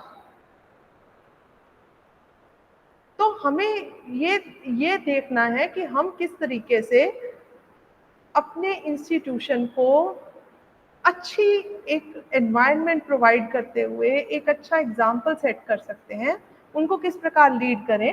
लीडरशिप होना भी एक there are different ways of being a good leader. You'll study in different topics and subsequent classes. Leadership styles के बारे में आप पढ़ेंगे, बहुत कुछ पढ़ेंगे। कौन अच्छा एक लीडर होता है, कौन अच्छा कंट्रोल करता है, कौन डायरेक्ट कर सकता है। Okay, so the next step is controlling. Controlling क्या होता है कि आपका जब प्रोसेस हो रहा है कोई भी इंस्टीट्यूशनल फंक्शनिंग का, कोई भी आप एक्टिविटी कर रहे हैं, so we have to see whether are activities are going as per planned or not, and we have to identify the strengths and weaknesses and what kind of errors we have committed in the process, and क्या हमने resources को efficiently judiciously use किया और क्या हमारे standards of performance जो है वो appropriate रहे कि नहीं। और never think that you are the best. Of course, it is always good to feel good about you, but you should always see others, how they are doing. उनका भी appraisal करो, कंपेयर करो और देखो कि उन्होंने क्या किया है। आपने अपनी रिपोर्ट बनाई, आपने बहुत मेहनत से बनाई, बहुत अच्छी बनाई, बट दूसरों की रिपोर्ट भी पढ़ो। दूसरों की रिपोर्ट से आपको कोई और नई चीजें सीखने को मिलेंगी। एक सेकेंड प्लीज।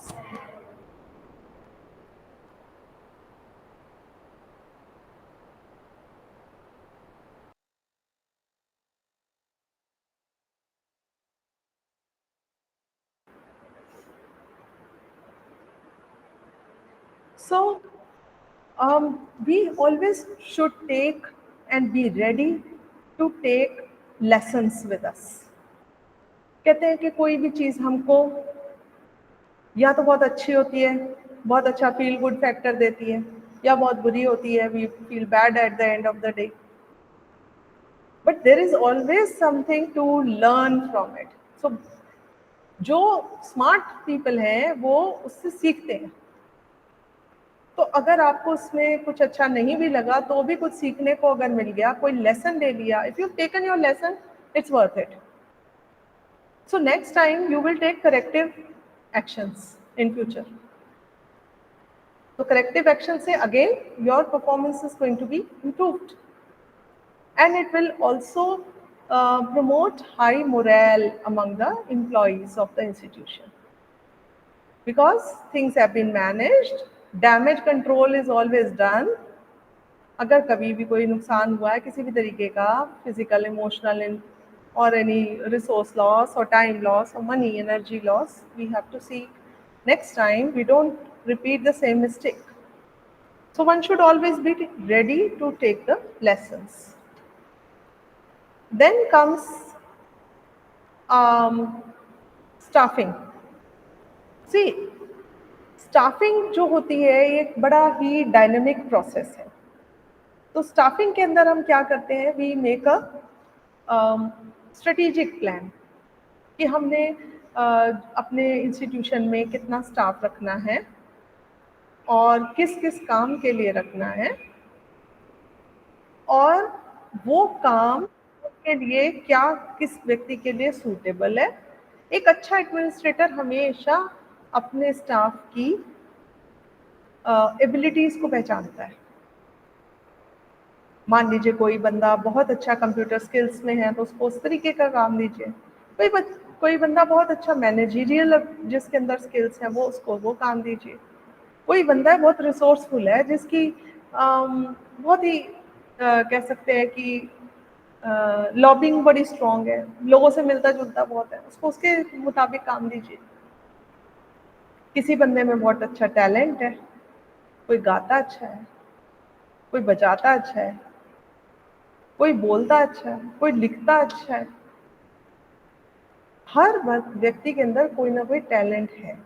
तो एक अच्छा एडमिनिस्ट्रेटर क्या है, जो कि अपने स्टाफ की एबिलिटीज को और उसकी स्किल्स को मैच करे with the roles that we do. Like for example, in my institution where I work, most of the times, majority of the times, you will see me on stage because I have that ability, that skill to manage people on, on stage. तो अब ये एक ability है, किसी व्यक्ति में होगी कि फ्रंट स्टेज, किसी में होगी back stage. Everybody has a talent, and never think कि एक टैलेंट किसी और के टैलेंट से ज़्यादा बेहतर है, या ये व्यक्ति ये टैलेंटेड ज़्यादा है क्योंकि ये करता है ऐसा, और ये टैलेंटेड नहीं है क्योंकि ये ऐसा नहीं करता। उसके अंदर जो खूबी है, जो टैलेंट है, जो उसकी स्किल है, हमें उसको पहचानना ज़रूरी है।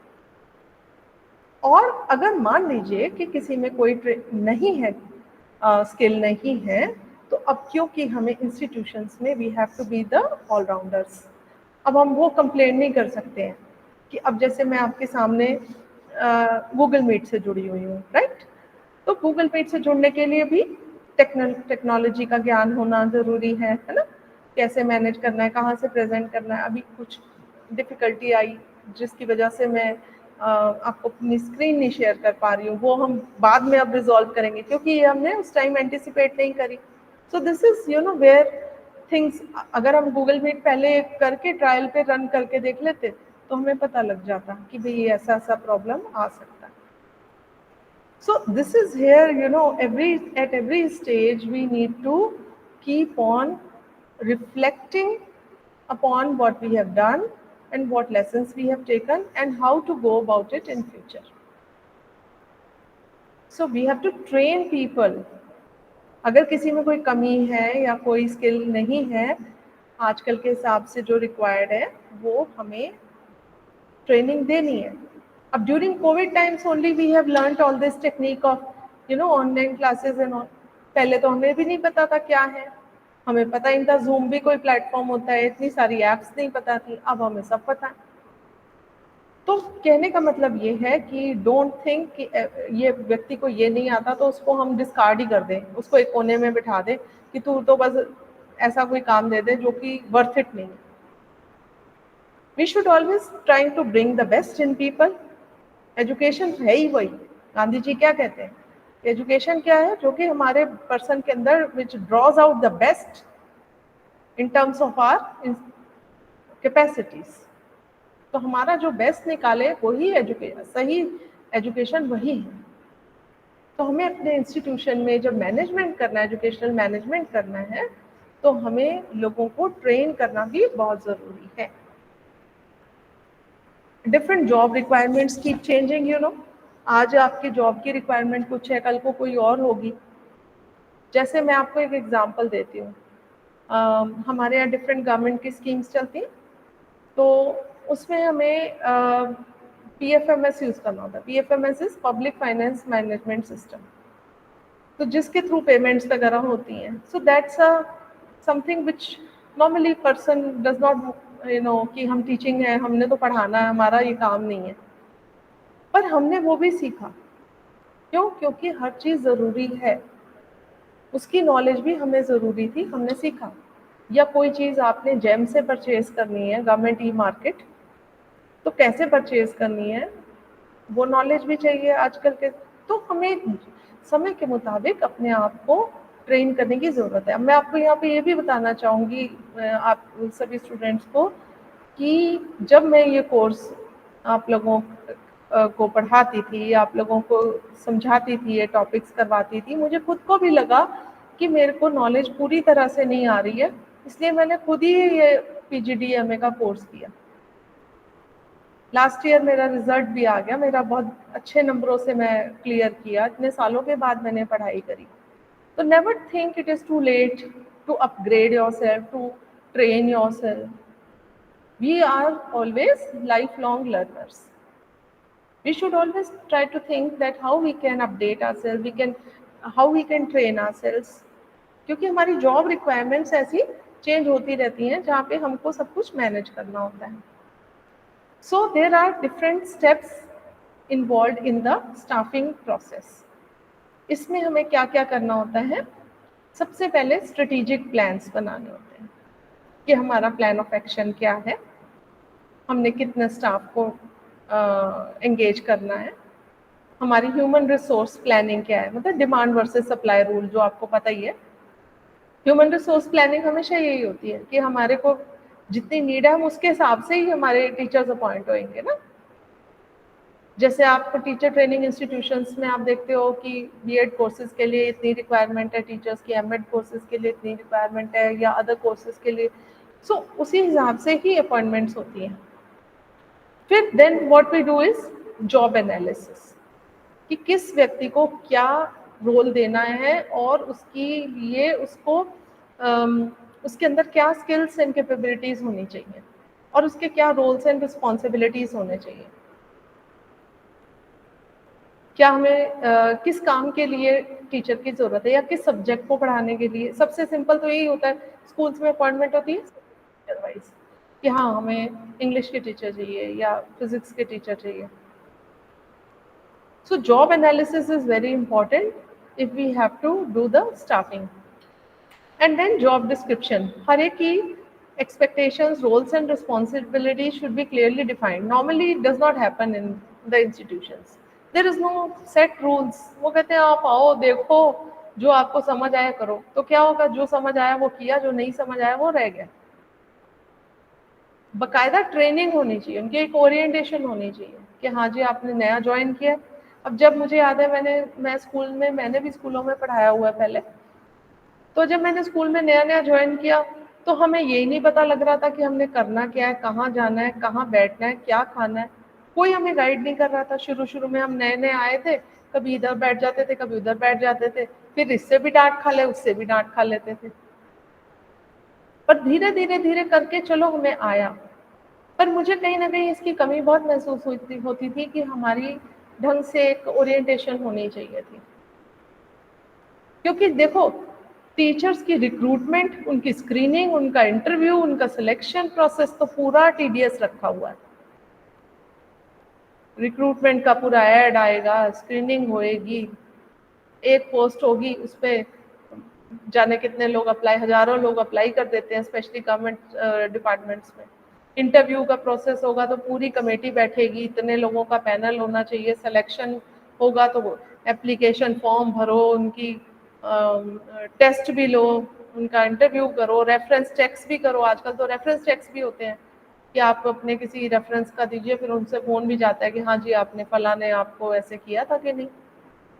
उसके बाद अगर कोई कसर रह जाती है तो फिजिकल एग्जामिनेशन से भी पूरी हो, मेडिकल भी होएगा आपका। सरकारी नौकरी ज्वाइन करानी, मेडिकल भी फिट होने चाहिए। तो कहने का मतलब है कि एक टीचर को इतने बड़े सिलेक्शन प्रोसेस से होके गुजरना होता है, तो least one deserves is a job orientation and some kind of training initially. अब आप कॉर्पोरेट्स में जाइए, जो बच्चे नए रिक्रूट होते हैं वो शुरू में उनकी ट्रेनिंग होती है, उनके साथ में एक कोच या जिसको वो बडी कहते हैं वो लगाया जाता है। तो वो ये देखता है कि ये बच्चे को कोई दिक्कत तो नहीं आ रही है, इसको सारी चीजें समझ में आ रही है कि नहीं तो क्या होगा, आप हमेशा ऑफ द प्लेस फील करोगे। इसके अलावा टीचर्स ने ज्वाइन करना है तो उनके करियर को कैसे उन्होंने अपनी मैनेजमेंट करनी है, प्रोफेशनल ग्रोथ कैसे करनी है, पब्लिकेशंस क्या क्या चाहिए। अब अगर हमारे यहाँ कोई नई टीचर आती है, हम उसको बाकायदा बताते हैं कि आपने अपने रिसर्च पेपर्स पब्लिश करने हैं या आपने सेमिनार पेपर्स करने हैं, तो किस तरीके से करने हैं, कहाँ पे करने हैं, कौन से प्लेटफॉर्म्स को यूज़ करना है और कैसे फ्रॉड से बचना है। ये सब भी हम as seniors, we should always guide our juniors. And we should always be ready to even learn from them. It is not that ki juniors don't tell you. It is that ki hum hi ko sab kuch nahi hai. Even they are, you know, coming new in the field. They are coming with new, fresh ideas. Should welcome them. And time to time, their performance appraisal is also very important. कि हम देख रहे हैं कि कोई भी teacher आ रही है कि वो बच्चों को ढंग से पढ़ा रही है कि नहीं, और अपने आप को प्रोफेशनली ग्रो कर रहे हैं कि नहीं, एम्प्लॉयमेंट डिसीजंस जो हमने लिए हैं, क्या हमारे वो डिसीजंस जो हैं वो फ्रूटफुल साबित हो रहे हैं या नहीं. कई बार हमें क्या लगता है कि हमने इसको रख के गलती कर ली क्योंकि वो हमारी सुन ही नहीं रही है. तो इसका मतलब यह है कि हमने उसकी प्रॉपर इनिशियल जो हमारा प्रोसेस था इंटरव्यू का, स्क्रीनिंग का, वो कहीं ना कहीं फॉल्टी था. वो सिर्फ आपकी एकेडमिक एस्पेक्ट्स को तो देख रहा था, प्रोफेशनल एस्पेक्ट्स और एकेडमिक को, but they were not seeing what I always say that as teachers, as administrators, we need to be not just intellectually intelligent, but we should always be emotionally and socially intelligent.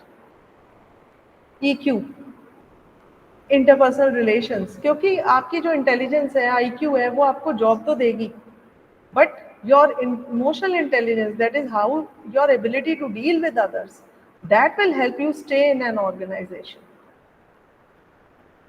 So the staffing process is a very crucial thing in educational management.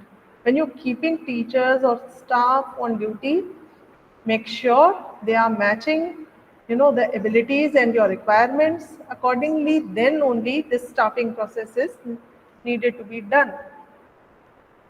And always we have to keep in mind कि एक अच्छे administrator में या manager में या teacher में कुछ एक बेसिक स्किल्स का होना ज़रूरी है,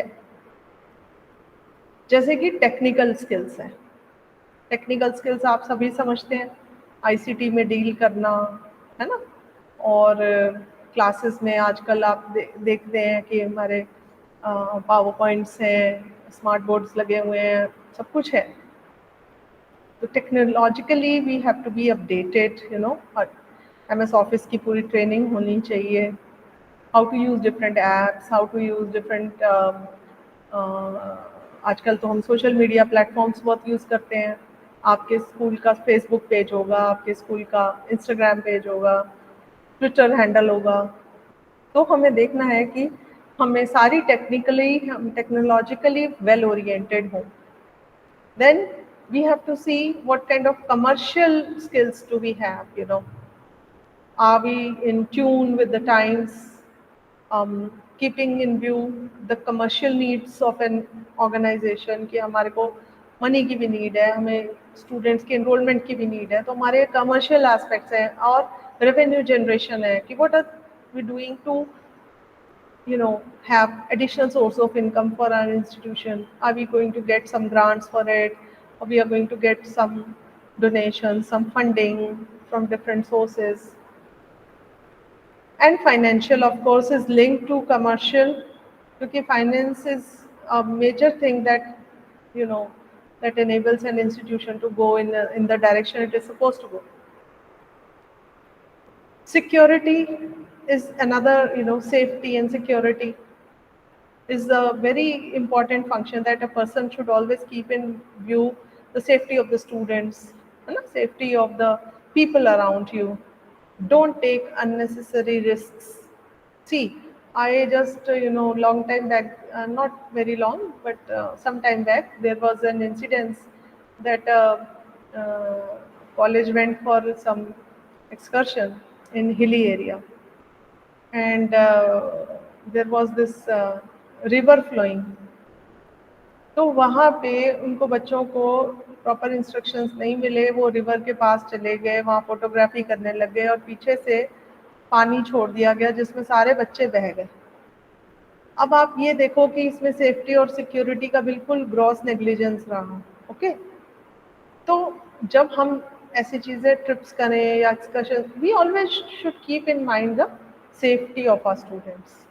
अब हम यहाँ से सिर्फ बोटेनिकल गार्डन ही स्टूडेंट्स को लेके जाना है, या आपकी सिटी में कोई पार्क है वहाँ तक लेके ही जाना है सपोज, कैसे लेके जाना है, क्या कितने बच्चे फिट हो रहे हैं, काउंट करके लेके जा रहे हैं, कोई बच्चा वहीं छूट तो नहीं गया, या आपकी बिल्डिंग में कोई सपोज मान लीजिए कि स्पेशल बच्चे पढ़ते हैं जो कि इंटेलेक्चुअल जिनमें इम्पेयरमेंट है, अब उनकी जो खिड़कियां वगैरह हैं उनमें सब में प्रॉपर मैश वर्क होना चाहिए, वायर्स लगे होने चाहिए कि यानी कि वो कोई गिर जाए, कोई चोट खा ले, या रैम्स हैं, व्हील चेयर्स जा रही हैं उनमें, सो हमारे रैम्स प्रॉपर हों, उबड़ खाबड़ नहीं होने चाहिए, या लिफ्ट्स हैं तो लिफ्ट्स प्रॉपर फंक्शन कर रहे हैं, फायर है तो फायर की सेफ्टी, या कई कैंपस ऐसे हैं जिनमें बहुत ज़्यादा ग्रीनरी है और बहुत बुशी है, अब वहाँ स्नेक्स वगैरह का हैजर्ड भी हो सकता है. So we have to keep in view the safety and एक और भी एंगल है सिक्योरिटी एंड सेफ्टी का कि एक बच्चा दूसरे बच्चे की बुलिंग कर रहा है, ये भी बड़ी कॉमन इंसिडेंट्स है. There are students who are bullying others, है ना. बुलिंग का मतलब होता है कि अननेसेसरी थ्रेट करना, किसी को सरकास्टिक रिमार्क करना, या कई बार थोड़ा सा वायलेंट भी हो जाना, जैसे आपने रैगिंग का नाम सुना. This is also a very big safety and security issue. Some students even go to extent of committing suicide because of that. So this is a very important skill to keep safety of the students in mind. अगर कोई बच्चा मान लीजिए कोई दवाइयों पे है, sugar patient है, डायबिटिक, या कोई और बीमारी से जूझ रहा है, तो हमें ध्यान रखने की जरूरत है उस बच्चे के ऊपर एक्स्ट्रा फोकस, या कोई फिजिकली चैलेंज्ड है. Then is accounting. This is also a skill these days. We have to keep accounts, so many types of different accounts. Not that this is the role of non-teaching, so हमें क्या करना सीख के. No, we have to know कि balance sheets कैसे बनती हैं, budget क्या होता है, एंट्री कैसे की जाती है, सब कुछ पता होना. जैसे मैं अभी आपको बता रही हूँ PFMS हम लोगों ने सीखा ना, तो ये सब चीज़ें जो हैं आनी चाहिए आजकल के टाइम पे. तो डिफरेंट स्किल्स जब हम एक अच्छे एडमिनिस्ट्रेटर्स या मैनेजर्स या टीचर्स में होंगी, तभी वो एक इंस्टीट्यूशन जो है प्रॉपरली फंक्शन कर सकेगा. So I think today I've tried to cover up what is educational management, what are the functions of educational management, importance क्या है, और इसका पूरा प्रोसेस कैसे रहता है, और हर स्टेप पे हमें किन किन चीज़ों के बारे में ध्यान रखना चाहिए. तो I'm giving a small exercise that you can do to apply your knowledge. You can note down. Suppose you are the manager of a school, okay, and you please write what kind of difficulties that you might experience and how will you manage them. So this is a small, and please write from your own perspective of your own institution. So imagining that you are an administrator of your school or even a teacher, what kind of difficulties will you experience and how will you manage it. Please try to write about it in a properly in a sheet or something, so that we can also see how you have done. And next time tomorrow when we come, I can just briefly for 5-10 minutes we can just present your listen to what you have written. Okay, so please come prepared with these questions tomorrow when you come. And second is, do the SWOT analysis of your school. SWOT का full form आप लोग सभी जानते ही होंगे. Strengths, weaknesses, opportunities and challenges. Earlier it was known as SWOT analysis. So T used to stand for threats, but now T we have replaced with C. C, instead of saying threats, we say challenges. Actually, threat has a very negative connotation. Challenge is always a positive thing. So do the SWOT analysis, write some strengths of your school, some weaknesses, some opportunities that you may think in future you may have, or and some challenges which you think that your institution is facing. Okay, so please write about these two questions, and we can discuss tomorrow. So with these, I think I can just stop. And if you have any questions, now I'm happy to answer them. Or if you have any suggestions, or if you have any thing to say, now it's your time. Excuse me, ma'am. Yes. Ma'am, the task which you have given to us, what is the word limit for this task? No word limit. Okay. आप justify करो जैसे आपको अच्छा लगता है. Okay. Thank you. हाँ जी. Anything else? Please ask. Ma'am, could you please share your PPT presentation on our email ID or WhatsApp? These presentations are basically prepared from your notes only, which you have. There is nothing as such, but most Since of we the were not things. able to, Yeah. I understand. I get your point. So. Since we are only 9 to 10 candidates, so. Yeah. I can share, no problem. There is no copyright issue with me. And I can share with RC, and RC can share it with you all, because they have the emails and they have sent you the invites for this. Great, thank you so much. Let me just take a few screenshots as part of your attendance. I don't know whether RC has maintained a record of your attendance or not. Or I think I can maintain myself. Just give me a minute. I will get my, or I can take a screenshot of the attendance. Yes.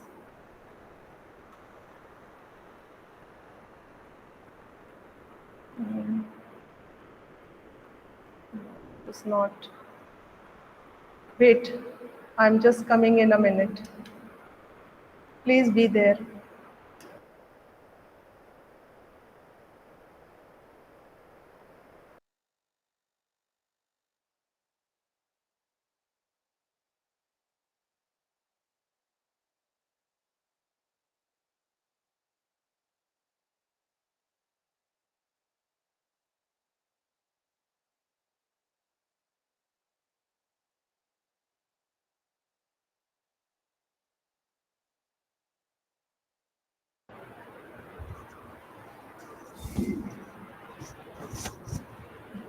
Yes, I can see Kamal Toor. Kamal, can you tell me? Ma'am, Kamalpreet Kaur. Enrollment. Yes, ma'am. Just a minute, ma'am. Just a minute. आप लोग chat box में भी लिख सकते हो. Ma'am, actually, I have shared in the group. Which group? Ma'am, you can write 240 13 55 908. ठीक है. Okay. Next, Devendra Pal Singh. Yes, ma'am. Just my enrollment number is 24 022 46809. ठीक है जी. Devendra Singh Jala, I just mentioned. Devendra Singh Jala. Devendra Singh Jala. Yeah. Thank you so much. ठीक है. J Sassy. J. This student has not spoken a word. Mahima. Yes, ma'am. My enrollment number is 240 22 46650. Huh? 246650. Okay, fine. Mahima, you write Ghorawat? Mahima Ghodawat. Ghorawat. Okay. Vaishnavi? Ma'am, 240. Vaishnavi Lokhande? Yes, ma'am. 240. 127. 127. 1 second, ma'am. 1031. Okay, fine. Barsa Bandita, are you there?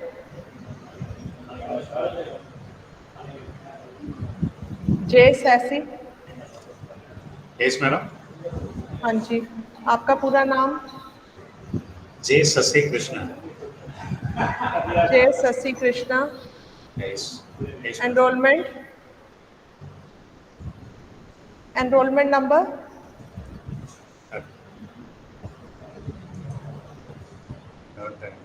What about this girl, Barsa?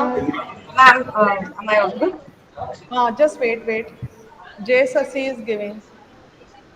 Okay, ma'am. Enrollment number?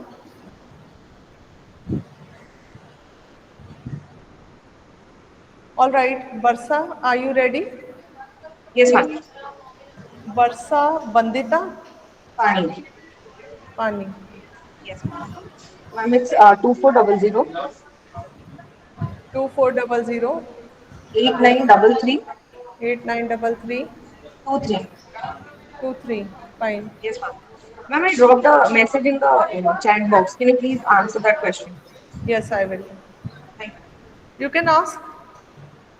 Ma'am, I'm in the hospital. I'm taking the classes here, but that's the reason I didn't ask. I dropped the message for the activity that you gave, like first activity. We are supposed to write something that from the perspective of as a teacher or as an administrator. Yeah. First activity as per teacher's perspective or Okay. as an administrator. See, Okay. if you are a teacher, then from the angle of a teacher. If you are an administrator, then from the angle of an administrator. Okay. It's about anything related to the school things. Yeah. Where you are Like from working. admissions, from everything. Yeah, exactly. Okay. Yes, जय शशि, आपका enrolment number पता लगा आपको? 240 240 2040 2040 356. 356. ठीक है जी. Okay, thank you. Okay, any other question? So I expect कि आप लोग सभी लोग जो मैंने 2 क्वेश्चंस आपको दिए हैं, एक प्रॉब्लम्स एंड सॉल्यूशंस वाला और एक स्वॉक एनालिसिस वाला, वो आप लोग करके लेके आएंगे. And I hope that this session was fruitful to you. And tomorrow we'll meet the same time, 10:30. Please be punctual. And from now, I think we should be trying to encourage more students to join RC Chandigarh. I am requesting you कि आप और भी students को कहें. हमने भी अपने groups में सारे में शेयर किया हुआ है, but people have their own engagements, so which I appreciate. So I thank you all for your patience and for listening carefully and for participating. And in future, please try to participate even more. Okay? Thank you so much. Thank you, ma'am. Thank you, ma'am. Thank you, ma'am. Okay. Okay, sir, I am going.